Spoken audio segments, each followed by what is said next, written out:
Baik. Bismillahirrahmanirrahim. Assalamualaikum warahmatullahi wabarakatuh. Innal hamdalillahilladzi nasta'inu billahi wa natawakkalu 'alaihi wa la haula wa la quwwata illa billahil aliyyil azim. Asyhadu an la ilaha illallah wahdahu la syarikalah wa asyhadu anna Muhammadan abduhu wa rasuluhu nabiyya ba'da. Ikhwatal iman rahimakumullah jami'an. Kita akan mentadabburi surat Al-Anfal ayat 1 sampai ayat 2. Ada beberapa kaidah syar'i yang akan kita tekankan bersama ikhwah. A'udzubillahi minasyaitonir rajim. Bismillahirrahmanirrahim.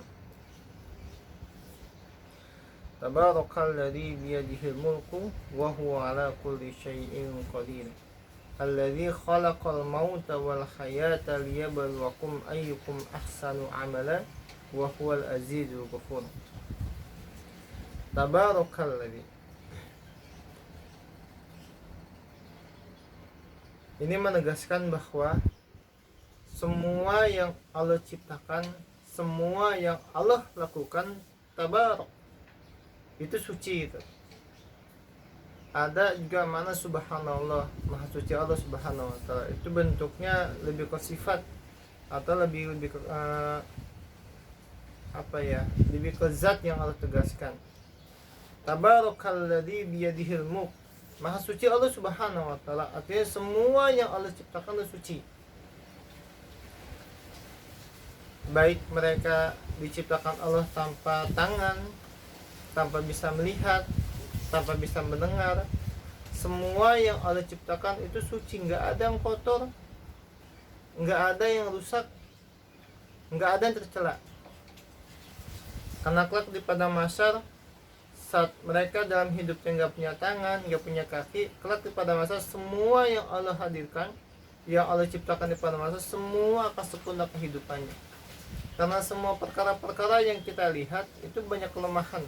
Artinya, tapi ketika Allah menciptakan sesuatu, baik dia tidak sempurna di mata kita dalam kacamata fisiknya, entah itu tidak bisa melihat, tidak bisa mendengar, termasuk tidak bisa berbicara, atau tidak memiliki tangan, atau tidak memiliki kaki, tetap Allah punya kelebihan. Dia akan memiliki kelebihan yang tidak kita miliki bersama ikhwah itu. Tabarak, maha suci Allah subhanahu wa ta'ala. Alladzi biyadihil mulk. Ketika Allah menegaskan dia dalam maha suci, biyadihil mulk, dan Allah maha merajai setiap kerajaan, setiap para raja yang merasa dirinya raja gitu. Artinya Allah maha menguasai dan Allah maha merajai semua yang dia merasa dirinya punya kemampuan. Artinya semua raja-raja itu ciptaan Allah subhanahu wa ta'ala. Semua para presiden, semua para penguasa itu milik Allah subhanahu wa ta'ala. Allah berhak mematikan dia kapanpun yang Allah inginkan. Biyadihil mulk. Allah maha segalanya gitu. Itu menegaskan wa huwa ala, dan Allah maha kalimatnya menegaskan yang paling pas, dan Allah maha menegaskan untuk kita kalau kita makhluk yang Allah wa huwa ala, artinya Allah maha tinggi dan kita makhluk yang rendah. Syai'in qadir, dan Allah maha segalanya, dan Allah maha memberikan sebuah ketetapan untuk setiap manusia yang Allah ciptakan, untuk setiap kehidupan yang Allah ciptakan gitu. Ini sebuah penekanan kalau dalam bahasa kaidah kitab adalah tauhid rububiyah, cara mengesahkan Allah dengan zatnya. Tabarok, dan Allah maha suci. Biyadihil mulk, dan Allah maha merajai setiap kerajaan.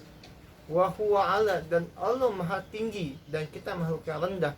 Kulli syai'in qadir, dan Allah maha menetapkan, dan Allah maha memutuskan, dan Allah maha berkehendak. Ini menegaskan bahwa tauhid rububiyah. Ayat ini menegaskan bahwa kita makhluk yang lemah, kita makhluk yang terbatas, kita makhluk yang gak berdaya, kita butuh Allah subhanahu wa ta'ala.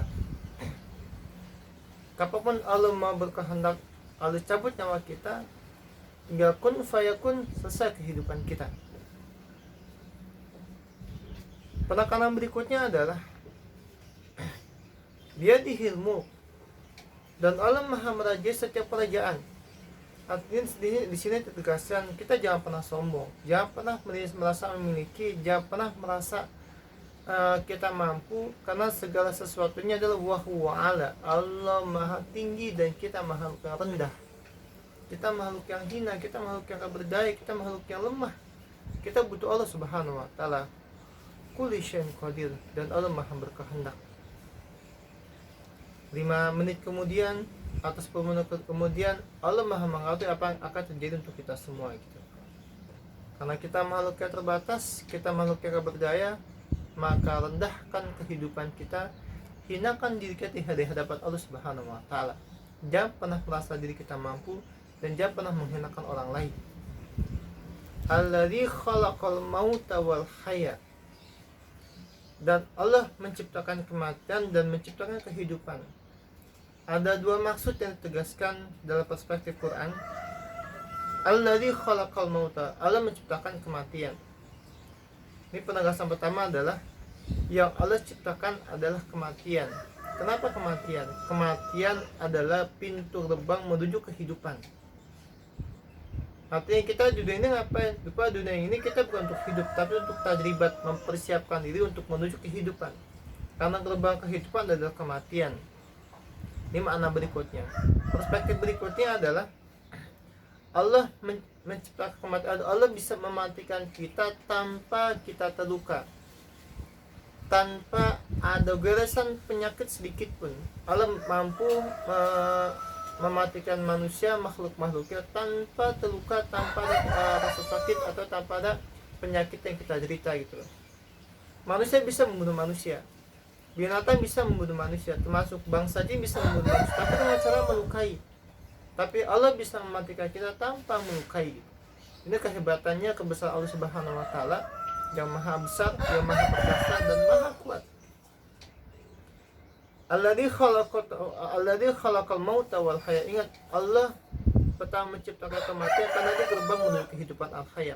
Kalimat haya menegaskan berikutnya adalah dunia akhirat, yang tempat kita akan bersandar, di mana apakah tempat itu adalah siksa neraka Allah subhanahu wa ta'ala atau kebahagiaan surga Allah subhanahu wa ta'ala. Liyabluwakum, ketika Allah menegaskan kepada kita tentang Allah itu menciptakan kematian dan menciptakan kehidupan, dan maka liyabluwakum, dalam rangka untuk mentarbiah kita, dalam rangka untuk memberikan sebuah pelajaran pada kita, tadzkirah untuk kita, ayyukum ahsanu amala, agar setiap kehidupannya kita miliki ahsanu amala, amalan-amalan kita, perbuatan-perbuatan kita itu berkualitas, bukan sekadar kita hidup.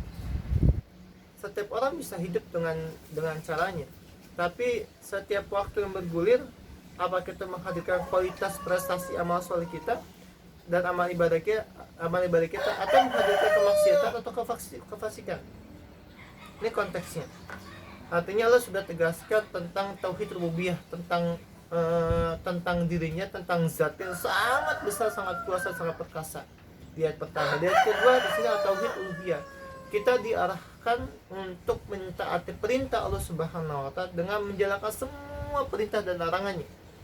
Ketika ada perintahnya maka laksanakan dengan baik, ketika ada larangannya maka jauhkan semaksimal mungkin. Ini konteksnya. Kalimat ahsanu amala ada 3 makna. Karena ini bulan Ramadan, saya akan tegaskan beberapa penekanan untuk sebagai momentum kita untuk menjaga Ramadan atau waktu Ramadan agar bisa maksimal. Innamal mu'minuna alladzina idza dzukirallahu wajilat qulubuhum wa idza tuliyat 'alaihim ayatuhu zadatuhum imana wa 'ala rabbihim yatawakkalun. Di surat Al-Anfal menegaskan innamal mu'minuna alladzina idza dzukirallahu wajilat qulubuhum. Ingat ikhwah, kita butuh kebahagiaan, kita butuh kesakinahan, kita butuh ketentraman, kita butuh hidup kita jauh dari masalah, dari kegelisahan. Ingat, apa itu? Dzikrullah wajilat qulubuhum, yang menghadirkan kesakinahan, yang menghadirkan kebahagiaan di masa Al-Quran. Setiap huruf-huruf Al-Quran, setiap ayat Al-Quran yang kita baca, termasuk kita hafal dan kita tadabburi, dia akan menjamin kita hidup pasti bahagia. Dia akan menghadirkan kebahagiaan, akan menghadirkan kenikmatan, akan menghadirkan keberkahan dan kesakinan untuk kita semua. Wa idza tuliyat alaihim zadatuhum imana. Nikmat kedua bagi mereka yang dekat dengan Al-Quran adalah Allah akan jaga keimanannya. Artinya akan kehidupan kita, waktu yang berputar, akan Allah jauhkan kita dari kekufuran, dari kerusakan, dari kemaksiatan, dari kemunkaran, dari kezaliman, dan dari kemaksiatan, dari keburukan lainnya gitu. Karena kita punya keimanan. Iman itu akan akan menjadi modal besar kita. Kita berada di garis ihdinas shiratal mustaqim, garis-garis jalur yang memang di sana ada kebaikan-kebaikan dan kita terjauh dari kerusakan itu. Wa huwa ala kulli syai'in qadir. Dan nikmat ketiga bagi mereka dekat dengan apa adalah masa depan mereka sudah Allah gariskan dengan garis kebaikan. Masa depan mereka sudah Allah takdir dengan takdir keberkahan. Karena Allah akan memberikan sifat tawakal. Artinya mereka enggak la khaufun wala tahzan itu. Artinya dia enggak akan pernah ada perasaan takut dan enggak akan pernah ada perasaan khawatir. Semua kehidupannya sudah Allah gariskan dengan garis keberkahan. Artinya Allah jauhkan dia dari kemiskinan, Allah jauhkan dia dari masalah, mungkin bisa saja Allah jauhkan dari semua perkara-perkara yang mengakibatkan hati mereka gelisah.